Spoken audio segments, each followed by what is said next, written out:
Olá, turma, sejam bem-vindos à nossa aula de número 4.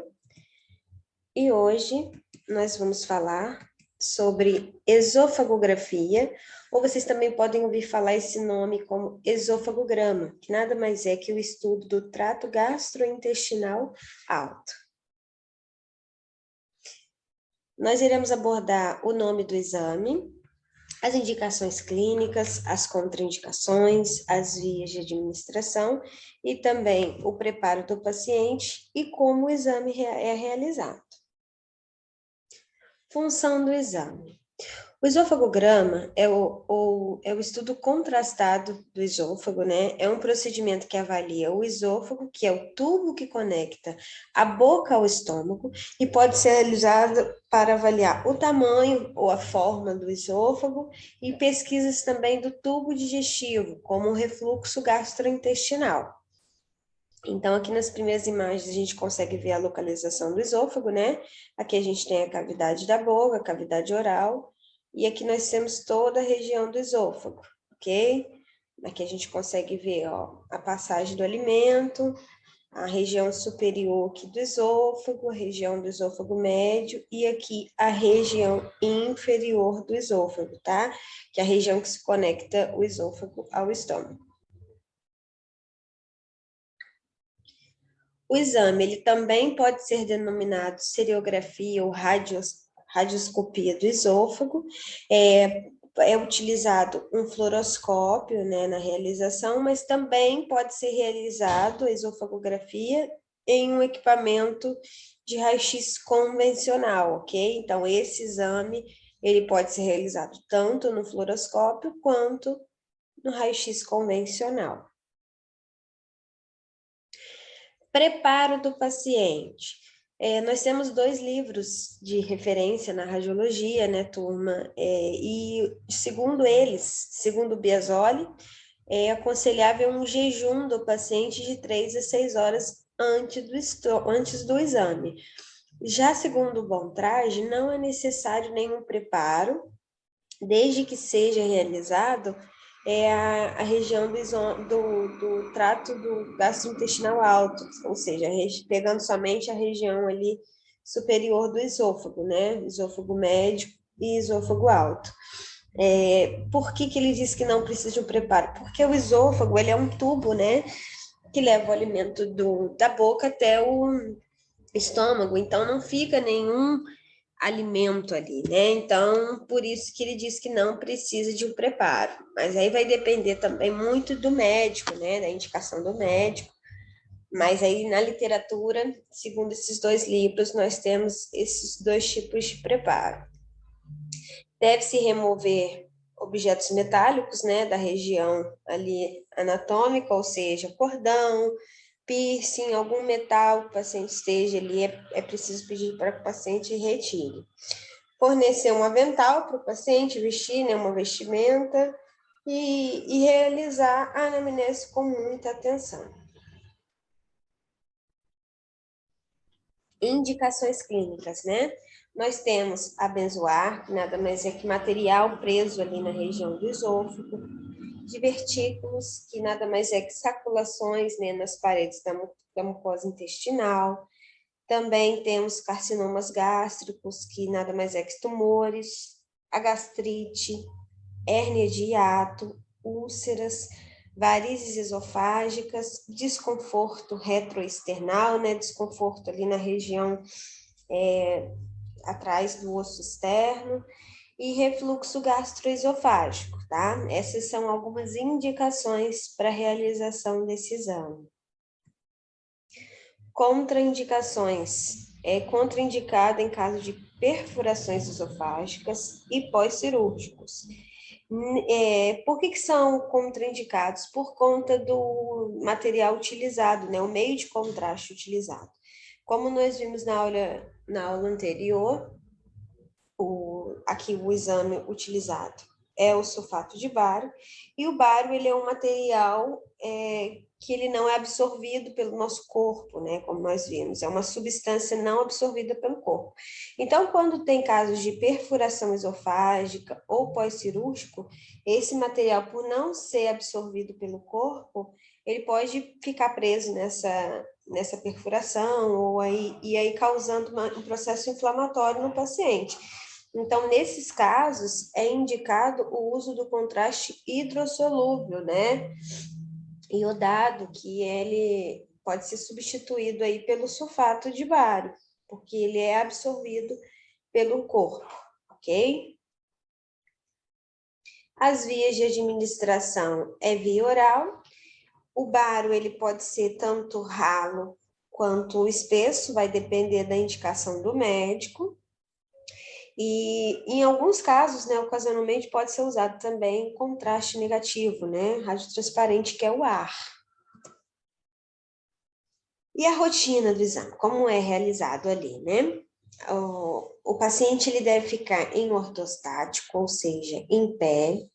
Neste exame, o paciente deverá ingerir cerca de 150 ml de contraste de sulfato de bário. E essa ingestão, turma, será feita em 3 vezes, ou seja, 50 ml em cada fase. Na primeira fase, ele irá ingerir 50 ml de contraste e realizará a incidência em AP do esôfago. Na segunda fase, ele irá ingerir 50 ml de contraste na incidência de oblíqua anterior. Na terceira fase, ele vai ingerir 50 ml de contraste e realizará a incidência em perfil. O raio central ali vai ser na região do tórax, entrando na fúrcula external, na região ali do externo. Vamos olhar agora os posicionamentos para a gente entender um pouquinho melhor. Aí eu deixei aqui as incidências de rotina para vocês. E vamos entender aí um pouquinho do posicionamento e como vai ser feito o exame. Aqui o paciente ele está numa oblíqua anterior direita.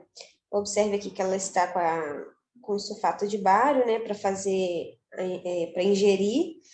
E aí a gente pede para o paciente ingerir e aí a gente faz a captura da imagem, tá? A gente pede para o paciente suspender a respiração, né? No final da respiração, então a gente pede para o paciente colocar o sulfato de bário na boca, ingerir, engolir o contraste, vai pedir para respirar fundo, soltar o ar e disparar o X. E aí a gente consegue ver aqui, ó, a imagem. Aqui também nós conseguimos ver a incidência em perfil. Vamos pedir para o paciente colocar o sulfato de bário na boca, ingerir, respirar fundo, soltar todo o ar e disparar aí o X. E aí nós vamos capturar essa imagem aqui, ó. Aqui a gente consegue ver, ó, as costelas e aí o contraste passando aí na região anterior aí, perdão, a coluna vertebral. A gente consegue ver a coluna vertebral, o contraste passando anteriormente aí a coluna. E na incidência em AP ou PA, vai depender da indicação do médico ali na hora da realização do exame.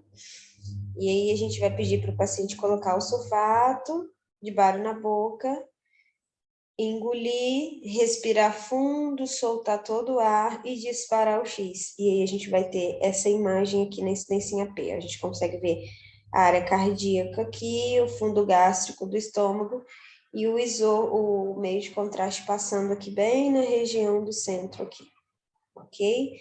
Essas são as incidências de posicionamento de rotina da esofagografia, ok? Deixei esses exercícios para vocês fazerem. Podem pausar a tela aí para fazer.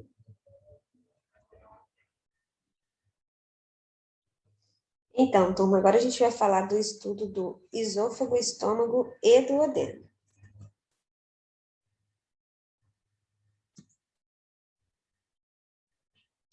O objetivo, né, desse exame é estudar radiologicamente a forma e função do esôfago, estômago e duodeno, bem como também detectar condições anatômicas funcionais e anormais.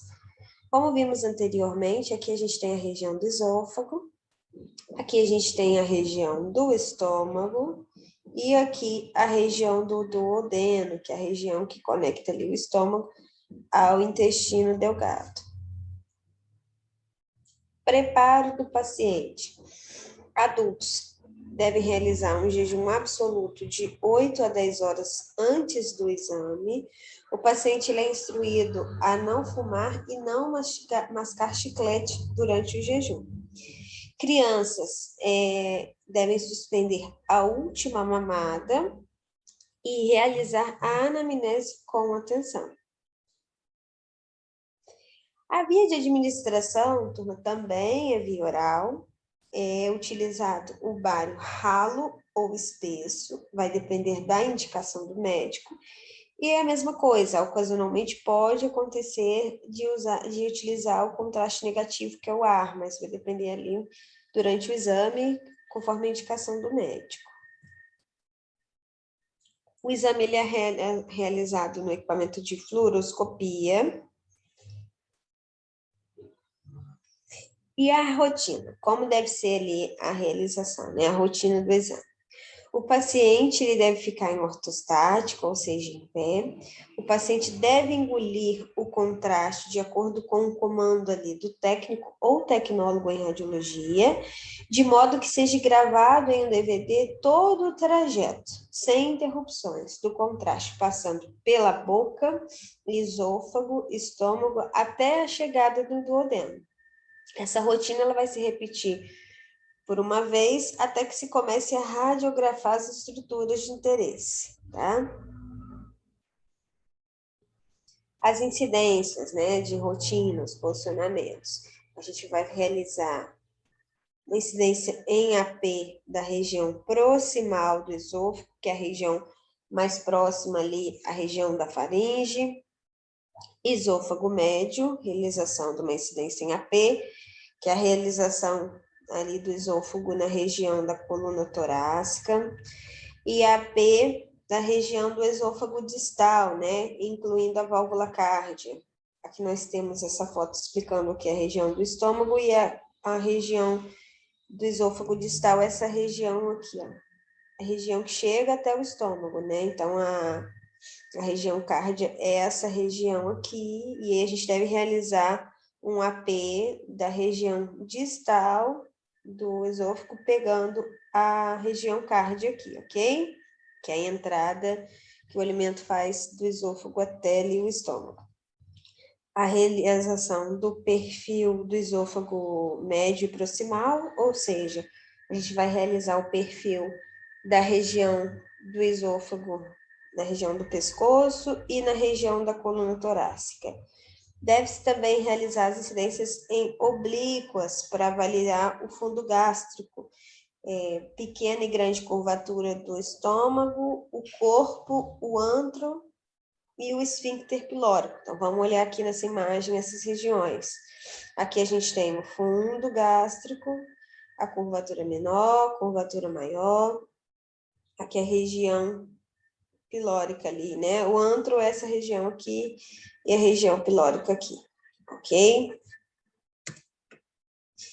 E a gente tem agora essas fotos ilustrando, né, como é feito esse posicionamento com o paciente. É colocado o paciente no equipamento de fluoroscopia, e aí o equipamento começa a fazer esse posicionamento desde que o paciente fique em ortostático, então vai rotacionando o equipamento até o paciente ficar em ortostático, e aí começa a se gravar o percurso ali do contraste. Então, ó, começa a fazer o movimento no equipamento para ir gravando todo o caminho do contraste, desde a região aqui, ó, proximal do esôfago até a região distal, entrando no estômago, que a gente consegue ver. E o esôfago proximal, vamos entender um pouquinho na radiografia aí. A gente tem aqui a coluna cervical, a região do pescoço, o contraste percorrendo aí, ó. Logo após o paciente engolir o contraste, a gente consegue ver o contraste passando aqui. Aqui na região da coluna torácica, né, que é a região esôfago médio, então a gente consegue ver aqui, ó, coluna vertebral, as costelas e o contraste passando aqui anteriormente na região aqui média do esôfago, tá? A gente consegue ver aqui o contraste nessa região. E na região distal, como nós vimos, distal do esôfago, a gente consegue ver a região da válvula cárdia. Então, finalzinho aqui do esôfago até entrar no estômago. E aqui a gente pega essa região da válvula cárdia aqui. E agora a gente vai identificar um pouquinho anatomicamente a estrutura. Então, a gente consegue ver aqui, ó, o estômago, né? O contraste aqui já tá quase saindo aqui na região do duodeno. E aqui a gente consegue ver o contraste totalmente cheio aqui no estômago e saindo na região do duodeno aqui, já quase entrando no intestino delgado aqui também, ó. É isso aí, turma. Foram algumas, nós vimos os posicionamentos, vimos as imagens contrastadas e agora a gente vai ver algumas patologias. Vamos lá. A primeira que eu trouxe aí para vocês conseguirem identificar é a hérnia de hiato. O que seria a hérnia de hiato? Aqui a gente tem, ó, um paciente com estômago normal e aqui com a hérnia de hiato. Aqui a gente consegue observar a musculatura do diafragma e o diafragma que ele está normal. Já aqui ele está fraco. E o que acontece? Esse abaulamento aqui formando essa hérnia aqui de hiato. Então, a gente consegue ver aqui que o esôfago ele passa na região do músculo diafragma. Então, quando esse músculo está fraco, acontece esse abalamento formando a hérnia de hiato. Aqui a gente tem em condições normais, né? E aqui com a hérnia de hiato. É aqui o exame contrastado, onde o paciente ingeriu um contraste, e aqui a gente consegue ver, ó, a formação da hérnia de hiato, hérnia hiatal. Esofagites, né? Esofagites podem comprometer uma parte ou toda a extensão do esôfago, né? É mais frequente em pacientes com deficiência de imunidade, porque é causada por germes oportunistas. Então, quem tem imunidade baixa é mais comum.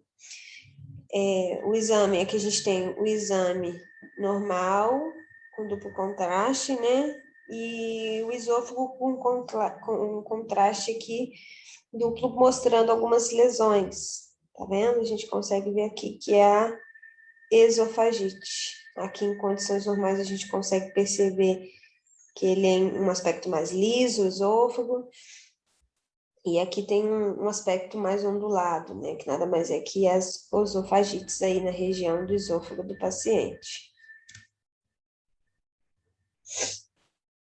E a pesquisa de RGE, né, que é o refluxo gastroesofágico. Antes que haja, Tom, como é que é feito esse exame, né? Um exame mais especial antes que haja um extravasamento ali das alças genuinais, é preciso fazer a manobra que a gente chama de Valsalva. Nada mais é que pedir para o paciente respirar fundo, fazer força para o ar sair sem que deixe ele sair. Então, isso vai fazer com que haja um esforço abdominal. E aí, o contraste que estiver na região do estômago ali, ele acaba retornando, né? Então, o que seria o refluxo? A gente tem aqui o estômago, e aqui a gente tem a esfíncter, né? Que nada mais é que a válvula que prende aqui o estômago, né? Então, o alimento, ele passa pelo esôfago, vai passar por essa válvula, e essa válvula se fecha. E aí, aqui a gente tem o estômago, né? A região aqui gástrica. Já na outra imagem, a gente consegue perceber que a válvula, ela não tá com essa contração, tá vendo? Ela está aberta. Então, o que acontece? Faz com que todo o ar, né, gástrico do estômago, ele se retorna, formando o líquido gástrico, né? Ele se retorna formando aquela azia. Algumas pessoas têm esse refluxo aí. Então, isso acontece por conta do má funcionamento ali dessa válvula, ok?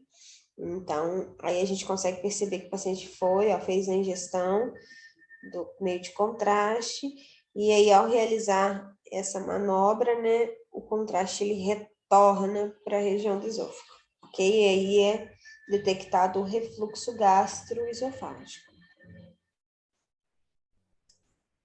Varizes do esôfago, turma, né? Elas ocorrem por dilatações das veias da camada do esôfago, e aí a gente consegue perceber aqui, ó, no esôfago com essas veias dilatadas, e aí aqui, quando fez a injeção do contraste, a gente consegue ver que a região onde tem as veias dilatadas, elas não se preenchem de contraste, então ela fica, a gente consegue ver essas delimitações aqui, tá?